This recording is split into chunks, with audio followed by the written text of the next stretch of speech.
किस रास्ते से हम जाएं? किस रास्ते से वो आ रहा है? किस रास्ते से तुम आए हो? किस रास्ते से तुम स्कूल जाते हो? इन जुमलों में हम बोल रहे हैं किस रास्ते से। इसके लिए आपको यूज़ करना होगा इंग्लिश में from which way. From which we mean किस रास्ते से। आइए कंप्लीट स्ट्रक्चर समझते हैं। From which way plus helping verb plus subject plus main verb plus object plus question mark. आगे डिटेल से समझाता हूँ मिसालों से। लीजिए some example for better understanding. किस रास्ते से हम जाएं? From which way should we go? From which way should we go? किस रास्ते से वो आ रहा है? From which way is he coming?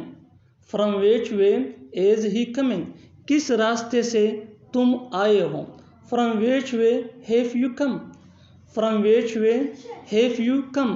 किस रास्ते से तुम स्कूल जाते हो? From which way do you go to school? From which way do you go to school? किस रास्ते से हम वहाँ जाएंगे? From which way will we go there? From which way will we go there? किस रास्ते से तुम आ रहे हो? From which way are you coming? From which way are you coming? और आखिर में ये सेंटेंस आपके लिए कमेंट सेशन में इसका जवाब ज़रूर देना। किस रास्ते से वो आएगा?